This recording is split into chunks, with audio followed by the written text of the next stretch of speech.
111. 111.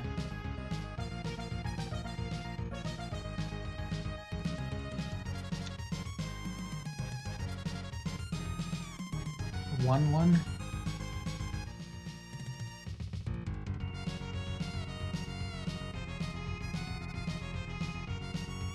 Just look how huge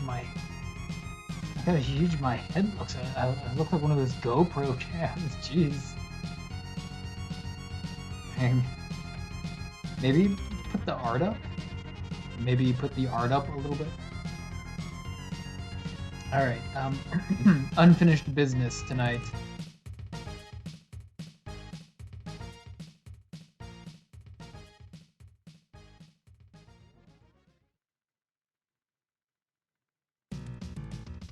So you can get out of the way. Okay, here we go. So you can kind of see my profile over here. Yeah, a little bit of unfinished business. A little bit of a short, small stream tonight.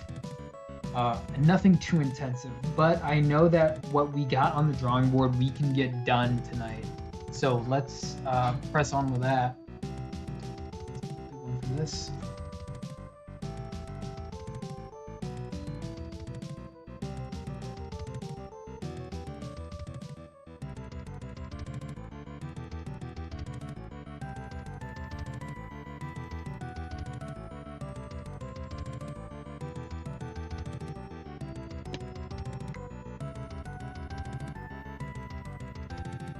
Basically using the old sponge technique. This is how we're doing it today.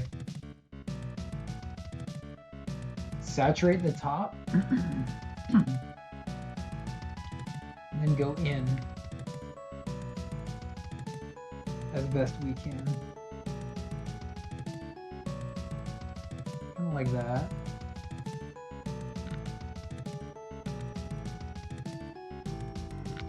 And you know what? We can use the different corners if we need to as well. So let's see which other corners we got.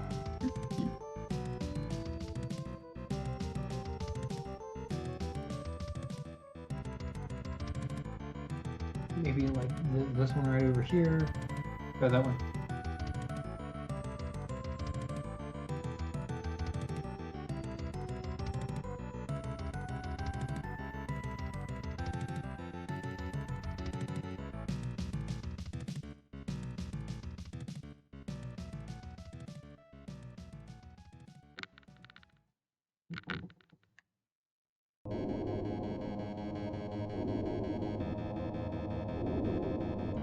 I think you can see the art.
Yeah, I'm broadcasting from a different location out of time and space.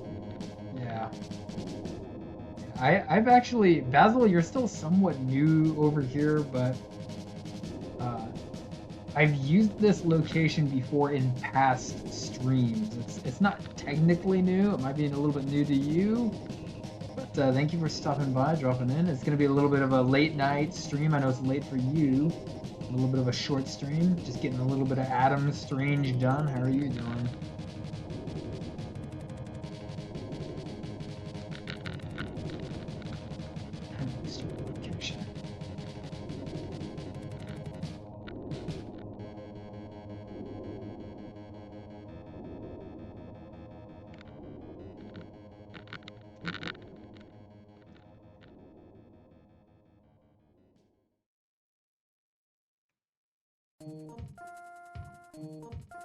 That's a little loud.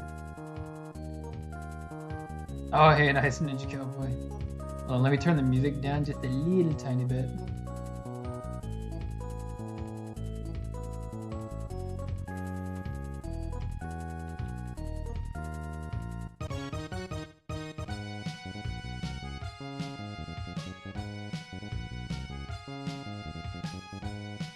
Oh, is it still going?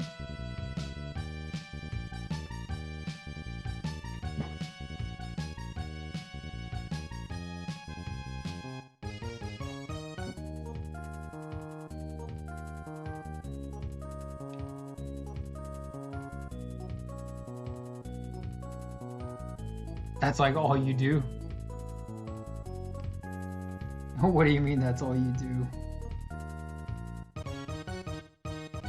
I was the concert Ninja Cowboy.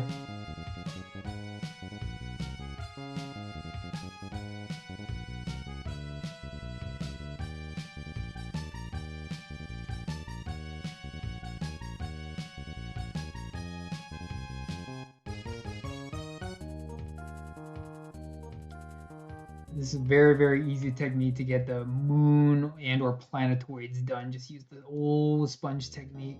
So we're gonna get a little bit of this in for now. Just basically just texture it out. It's just all just texture work for now.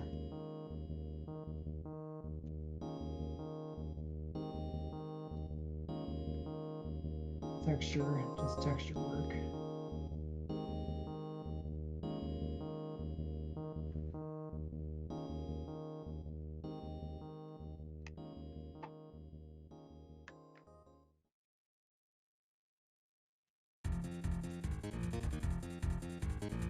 Don't be afraid to smush that thing in. It's gonna get saturated.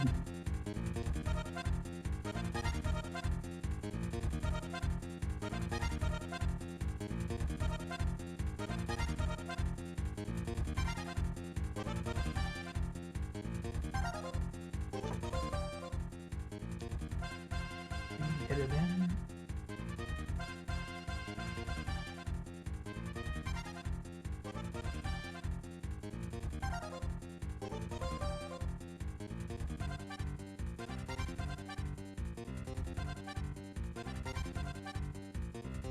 Kind of like that, although the sponge is dying, let's use a new piece.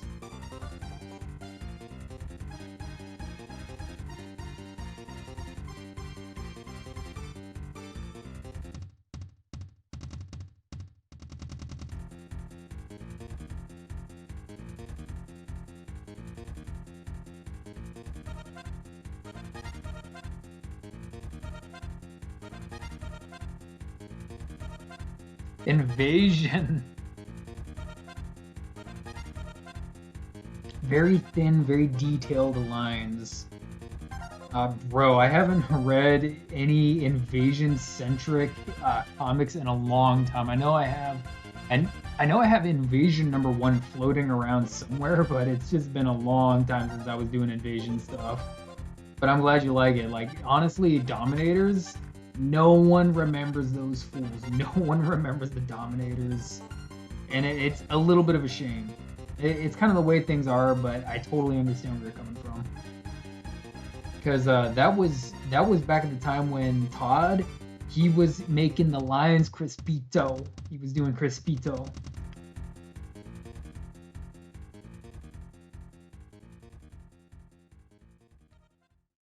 Now he's just making toys. Only toys now. No more lions, no more Crispito lions, just toys.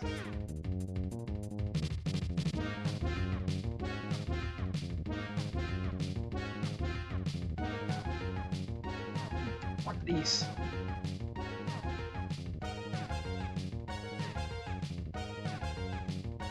Basil, you want to see something like really weird? Like, I literally was reading this, what was it, like yesterday? I have it right over here on my desk.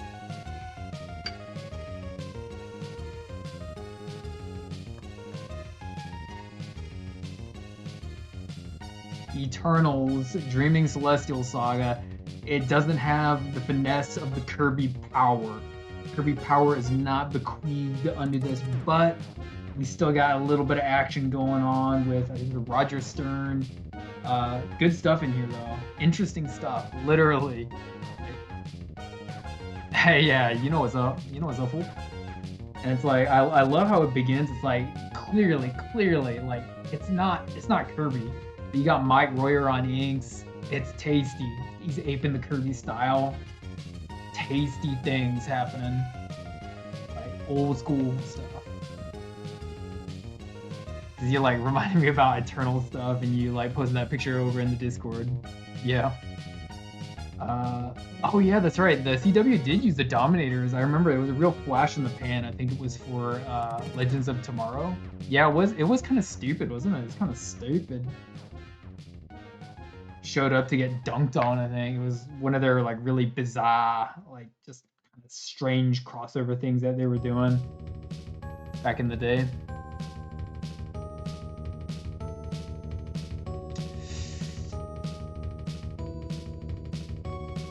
Like a worse yeah. No, it doesn't mean it's bad. Like it's just like I hate saying different strokes for different folks, but it's like honestly, like I totally get where you're coming from. Like Jack was just told like, hey, do the thing that you did except over here. And that's partly why I love Eternals, is that he came back to Marvel and he went right back into being Kirby without skipping a single beat, wasting absolutely no time. And it was 110% Kirby. Unabashedly, unmistakably, and irresistibly Kirby. And that's part of the attraction of the Eternals. It's complete Kirby power, highly powered Kirby. Now, is it as good? Is the story as good? Not quite, no. It doesn't have quite the same level of palace intrigue that something like New Gods has. It's still good. It's still good. I think New Gods is a little bit more meat on that bone, but something like Eternals is a little bit more reliant on like the Marvel Universe at large, if you'll permit me to say. It's kind of cool thinking about the Eternals in the context of the larger Marvel Universe.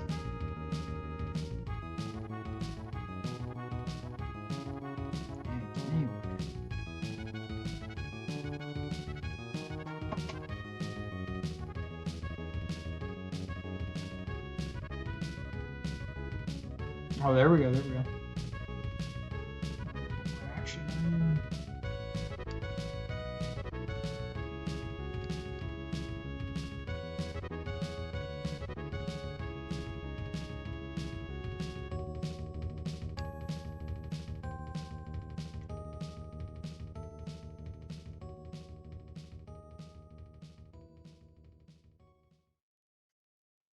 Get this moon done and we'll change up the music a little bit.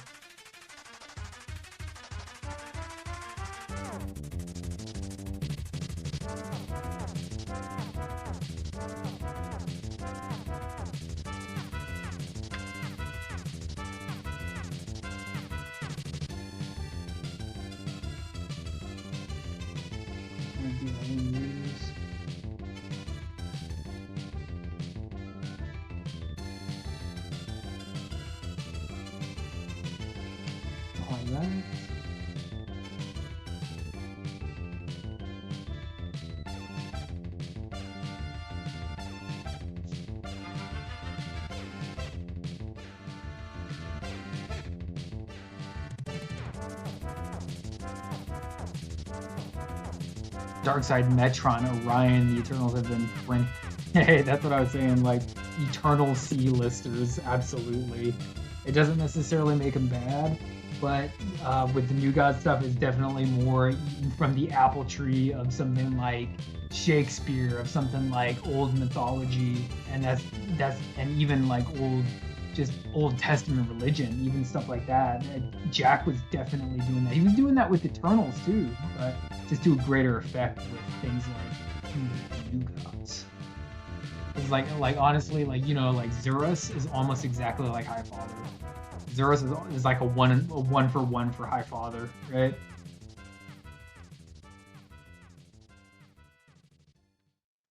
And then it's like, how closely are you going to relate Orion with Icarus? Icarus is almost like Light Ray and Orion got combined and he's Icarus. But Orion and Light Ray are so disparate and so different. That's kind of what makes their relationship so unique. But anyway, I'm blabbing. I'm just, talking about old school shit.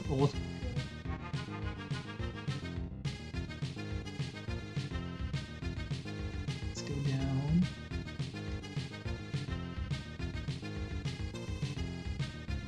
Eternal C-listers.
Let's see, maybe go over here.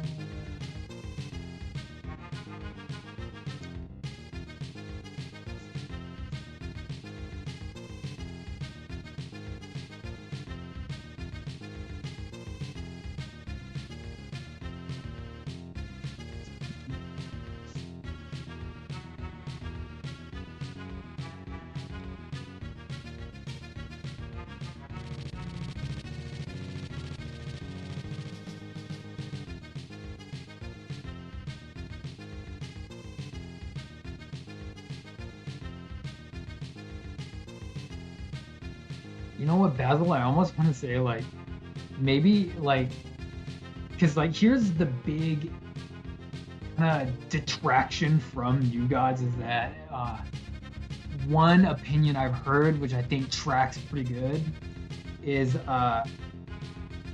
Jack did not know how to write dialogue. And it's like, okay, it depends on what you're reading, but, Jack was a fantastic artist, but New Gods that was all him. That was all Jack. All his ideas, all his designs, all his art. But he was not a dialogue guy at all. Not at all. Maybe if he knew how to actually write people the way that they speak, or maybe write it in a way that was elevated but still palatable, it would have been the next Star Wars. It probably would have been the next Star Wars before Star Wars. And see, like, my thought with that is just saying that maybe it's because you're starting off with the old school Jack Kirby stuff. Like, Jack Kirby's the guy that there would be no Eternals, there would be no New Gods without him, right? But maybe expanding your horizons into, like, some of the older or the later New God stuff, the later New Gods, later Eternal stuff, maybe it's gonna hit different. Maybe it's gonna hit better. You don't know. So, like, that's why I'm reading, like, that other Eternal stuff. You know what I mean? It's just different. It's really different. Like, throwing no shade on Kirby at all. But he knew.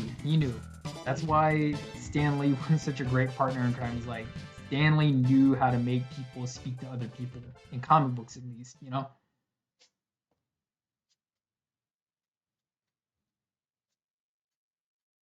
Tone that out a little bit.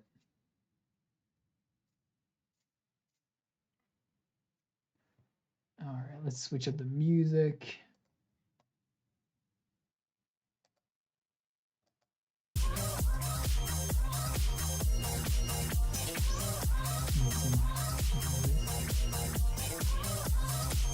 The corn is part of the charm. Yeah, I completely understand.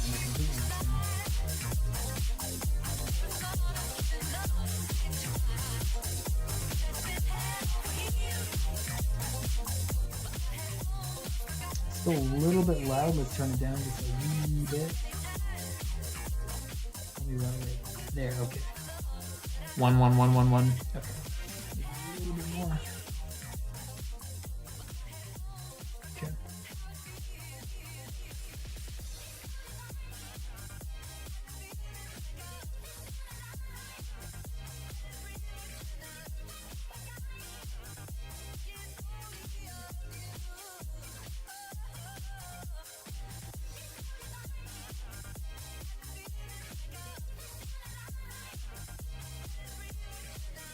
A little bit more tone up here.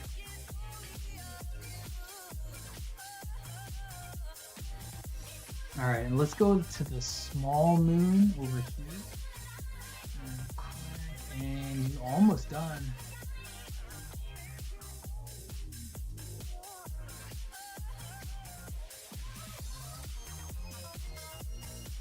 Get this small planetoid textured out.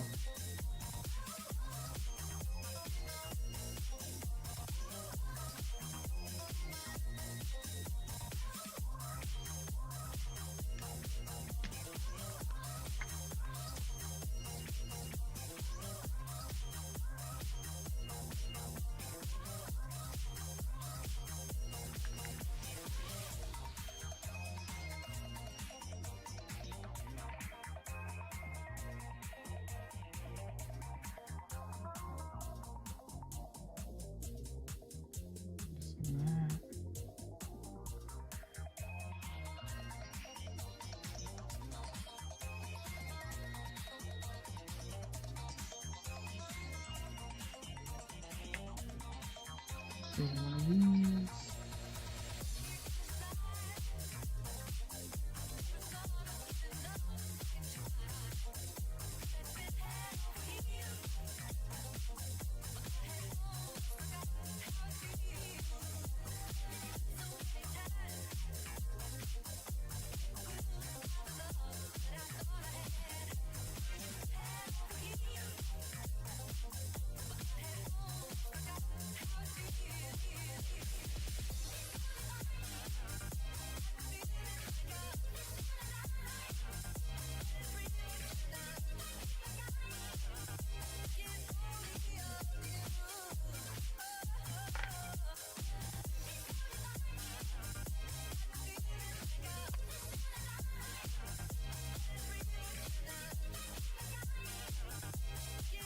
You know, Basil, I already think your lines are actually pretty crispy.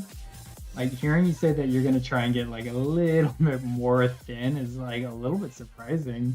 Not in a bad way, it's just the experimentation sounds fun. Just because like I know exactly what you're talking about seeing like artists, because you bring up like Finch a lot too. You bring up Dave Finch a lot, and he had some pretty crispy lines too. Well, I mean, he has a lot more texture involved, so it makes him look messier. But he doesn't use a whole lot of like big, like silhouette, bold black outline areas a whole lot. He can, I've seen him do it, but he generally really likes his lines, from what I've seen.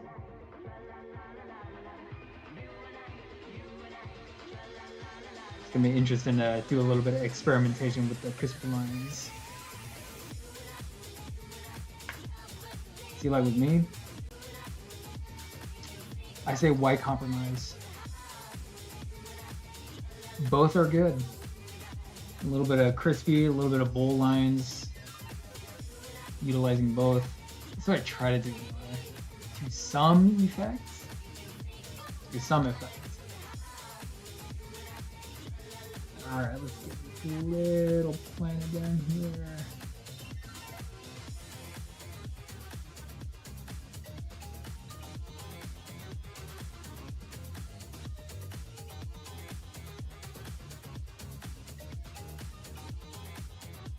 That.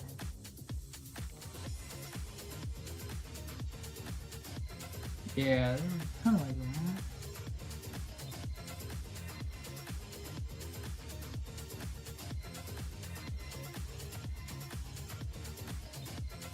And let me see, we're gonna do one of these.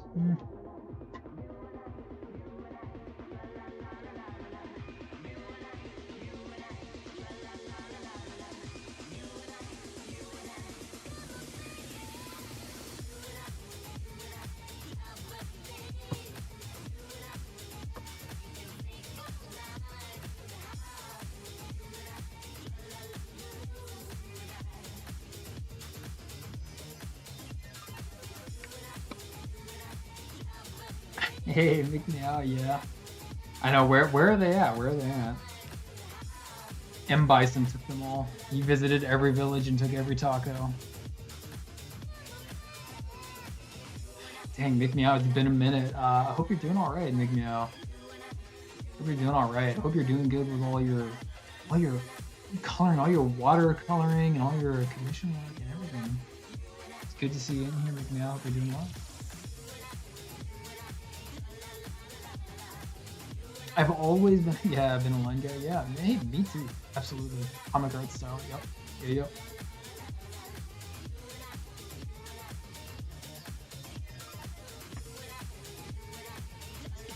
This action in. Well, no, hold on. Let's use one of these.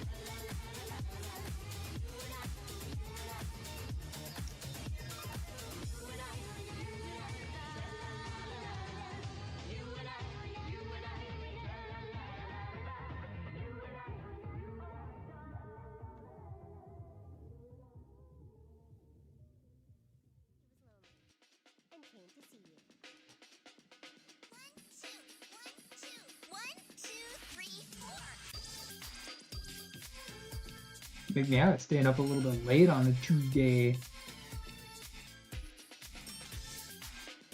That probably means you don't got any, maybe you don't got any work tomorrow, huh, Make Me Out?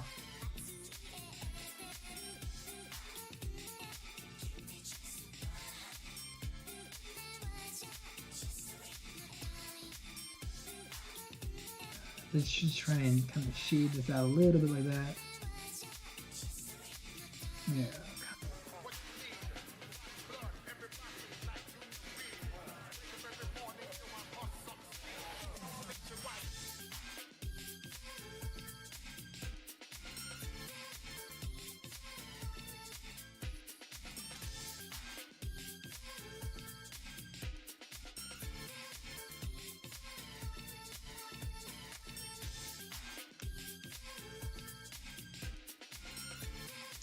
How have I been feeling? I could be better.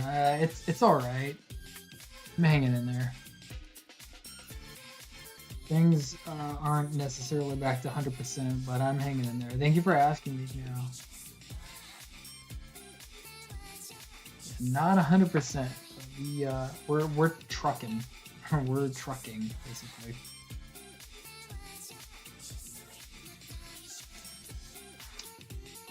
Three naps. Dang, Make Me Out. Dang. It's been tired, huh?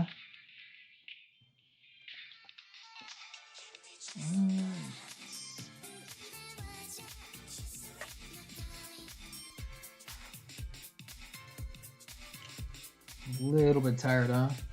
3 naps. I don't think I've ever taken 3 naps in consecutive order like that. I usually probably just go to sleep. Really not much of a nap kind of person. No, usually not much of a nap.